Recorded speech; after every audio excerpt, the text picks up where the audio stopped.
পুরনিয়োগ দুর্নীতি মামলার তদন্তে দমকল মন্ত্রীর স্ত্রীকে তলব করেছিল এনফোর্সমেন্ট ডিরেক্টরেট, কিন্তু সেই হাজিরা আজকে এড়িয়েছেন সুজিত বসুর স্ত্রী। একটি চিঠি দিয়েছেন সুজিত বসুর স্ত্রী ইডিকে, যেখানে উল্লেখ করা হয়েছে যে বাড়িতে পুজো এবং অন্য কাজ থাকার কারণে তিনি আজ আসতে পারবেন না। সেখানেই এই হাজির না থাকার কথা বলা হয়েছে, ফের তাকে তলব করা হবে এমনটা খবর ইডি সূত্রে। গতকাল আপনারা জানেন যে এই মামলাতেই সুজিত বসুর মেয়ে মোহিনী বসুকে প্রায় 8 ঘন্টা জিজ্ঞাসাবাদ করেছিল এনফোর্সমেন্ট ডিরেক্টরেট। আর পরশু সুজিত বসুর জামাইকে তলব করা হয়েছিল এবং জিজ্ঞাসাবাদ করা হয়েছিল দীর্ঘক্ষণ। আগামীকাল তলব করা হয়েছে সুজিত বসুর ছেলে সমুদ্র বসুকে।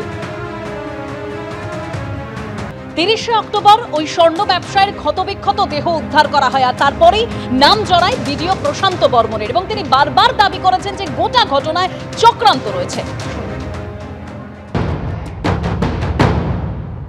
আমি আগেও বলেছি এটা ষড়যন্ত্র চলছে, চক্রান্ত চলছে। তার সাথে সাথে একটা কথা বলি, এই প্রশান্ত বর্মন পাবলিক সার্ভিস কমিশনের ইতিহাসে আমি প্রথম রাজবংশী ক্যান্ডিডেট যেখানে সর্বপ্রথম হয়েছিলাম। সেই প্রথম হওয়ার পর থেকেই ষড়যন্ত্রকারীরা আমার পিছনে লেগেছিল। তারা কোনো দিক দিয়েই আমাকে পরাস্ত করতে পারেনি, কখনোই পারবে না কালিমালিপ্ত করার। কারণ আমি সৎ, আমি এটা নিজেকে গভীরভাবে গর্বের সহিত বলতে পারি। প্রশান্ত বর্মনকে কালিমালিপ্ত করার চেষ্টা করছে, আস্তে আস্তে বাইরে বেরোচ্ছে, এরকম করে আরো বেরোবে। ষড়যন্ত্রকারীরা এখন সেই টিআরপির অংশীদার হতে যাচ্ছে। নিউ টাউনের স্বর্ণ ব্যবসায়ী খুন, আর সেই ঘটনায় তদন্তে এবার জাল গোটাচ্ছে পুলিশ। পুলিশ সূত্রে ইতিমধ্যেই যা জানা যাচ্ছে, এই ঘটনায় 4 চতুর্থ জনকে গ্রেপ্তার করা হয়েছে। কোচবিহার থেকে গ্রেপ্তার বিবেকানন্দ সরকার ওরফে সোনাই। খুনের সময় ঘটনাস্থলেই ছিল বিবেকানন্দ, মারধরেও যুক্ত। পুন্ডিবাড়ি থেকে আরেকজনকেও গ্রেপ্তারের পরে দাবি পুলিশের, স্বর্ণ ব্যবসায়ী অপহরণ খুনে 5 থেকে 6 জন জড়িত রয়েছে বলেই সন্দেহ করছে পুলিশ। গ্রেপ্তার বিডিওর কলকাতার গাড়ির চালক রাজু ঢালি, বিডিও ঘনিষ্ঠ উত্তরবঙ্গের ঠিকাদার তুফান থাপা, কোচবিহারের তৃণমূল নেতা সজল সরকার। আর 28শে অক্টোবর দত্তাবাদ থেকে স্বর্ণ ব্যবসায়ী স্বপন কামিল্লাকে অপহরণ করা হয়। 30শে অক্টোবর নিউ টাউনে নিখোঁজ স্বর্ণ ব্যবসায়ীর ক্ষতবিক্ষত দেহ উদ্ধার করা হয়। স্বর্ণ ব্যবসায়ী স্বপন কামিল্লা খুনের নাম জড়ায় রাজগঞ্জের বিডিও প্রশান্ত বর্মনের। বিডিও ঘনিষ্ঠ সহ 3 জনকে জেরা করে অপহরণে যুক্ত গাড়ি বাজেয়াপ্ত করা হয়েছে। নিউ টাউনে খুনের পরে উত্তরবঙ্গে পালিয়ে যায় বিবেকানন্দ, এরকমই পুলিশ সূত্রে খবর।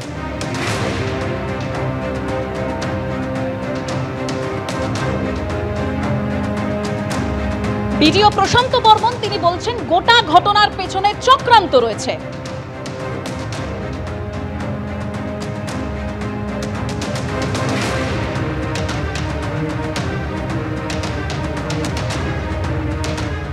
এবার আপনাদের দেখাবো ঠিক কি হয়েছিল 28শে অক্টোবর। এবিপি আনন্দর হাতে এক্সক্লুসিভ ফুটেজ। নীলবাতি লাগানো কালো সাদা গাড়িতে তুলে স্বর্ণ ব্যবসায়ীকে অপহরণ করা হয়। স্বর্ণ ব্যবসায়ীর সঙ্গে বাড়ির মালিককেও অপহরণ করা হয়। প্রকাশ্যে সেই ফুটেজ। দত্তাবাদ রোডে পাশের দোকান থেকে পাওয়া একাধিক ফুটেজ ধরে পুলিশ তদন্ত চালাচ্ছে। সিসি ফুটেজে নীলবাতি লাগানো 2টি কালো সাদা গাড়িও দেখা গেছে। 2টি গাড়িতে করেই স্বপন কামিল্লা এবং গোবিন্দ বাগকে অপহরণ করা হয়েছিল। ফুটেজে জোড়া গাড়ি চিহ্নিত করে এমনই দাবি করছেন স্থানীয়রা।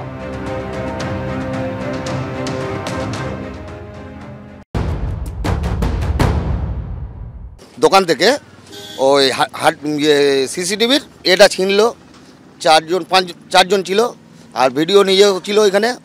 তারপরে ওকে করছে, চমকাচ্ছে সর করে করে, তারপরে ওকে গাড়ি থেকে তুললো। একটা কালো গাড়িতে ওকে তুলে দিল, আর বাড়িওয়ালাকে সাদা গাড়িতে তুললো। 2টো গাড়ি ছিল নীলবাতি ভিডিওর। হ্যাঁ হ্যাঁ হ্যাঁ, এই কালো গাড়িটা ছিল, কালো গাড়ি থেকে সোনাওয়ালাকে তুলেছিল, হেমন্তকে। দেখা যাচ্ছে। হ্যাঁ হ্যাঁ হ্যাঁ হ্যাঁ, সেই গাড়িতে কে কে ছিল? কালো গাড়িতে ওই ভিডিও ছিল, আর ওই সোনাওয়ালাকে নিয়েছিল, আরো 2 জন ছিল ওর সঙ্গে, আর ড্রাইভার ওই গাড়িতে। আর পেছনের গাড়িতে শুধু ড্রাইভার ছিল, আর বাড়িওয়ালাকে নিয়েছিল। এই যে রাস্তা দিয়ে যেটা দেখতে পাচ্ছেন আপনারা, এই গাড়িটি যাচ্ছে একদম, এই যে রাস্তায় গাড়ি যাচ্ছে, এটাই কি দেখছেন? এই কালো গাড়িটা নীলবাতি, এই গাড়িটা তুলেছিল সোনাওয়ালাকে। এই রাস্তা দিয়ে যাচ্ছে দত্তাবাদের। হ্যাঁ, তারপরে এই যে অনেকগুলো গাড়ি দেখতে পাচ্ছি ঢুকে গেল, এবং হ্যাঁ এই পেছনে সাদা গাড়িটা, এই গাড়িটা ছিল, 2টো নীলবাতি গাড়ি। হ্যাঁ হ্যাঁ হ্যাঁ, এটা ওই সোনাওয়ালাকে তুলেছিল এই গাড়িতে, কালোটায়। হ্যাঁ, আর ভিডিও ছিল নিজেই। আচ্ছা, তারপরে মাঝখানে অনেকগুলো গাড়ি চলে যাচ্ছে। তারপরে এইটা হ্যাঁ, এটা ছিল বাড়িওয়ালাকে নিয়ে যাচ্ছিল। সাদা গাড়িটা। হ্যাঁ হ্যাঁ। আমাকেও জোর করে তুলে নিয়ে গেছে, আমি যাবো না বলছি, শুনেনি উনি। তা বললে তুমি চলো, ছেড়ে দেবো, কোনো অসুবিধা নেই। আমি গেলাম। কোন গাড়ি এসেছিল ওই ছবি দেখতে পাচ্ছেন যেটা? হ্যাঁ, একটা সাদা আসছে, একটা কালো এসছে। দুটোতেই হ্যাঁ, দুটোতেই ওনাদের তুলেছে। নীলবাতি লাগানো ছিল। স্করপিও তো সবাই চলে গেছে, ওরা লাস্টে একটা ড্রাইভার ছিল সাদা গাড়িতে, উনি আমাকে নিয়ে গেল। এই দিক দিয়ে গেছি, একদম ওই 1 নম্বর গেট থেকে ঢুকে সোজা বেরিয়ে গেছি। তারপর আপনাকে কি করলেন? নিয়ে গিয়ে তখন নামলে হঠাৎ ওই স্যার ঢুকে গেছে, দেখতে পাইনি কাউকে। তারপর উনি ঘর থেকে বেরিয়ে আমাকে বলছে যে তুমি ওনাকে ছেড়ে দিয়ে আসো। তো একটা ড্রাইভার, অন্য ড্রাইভার আমাকে ছেড়ে দিয়ে।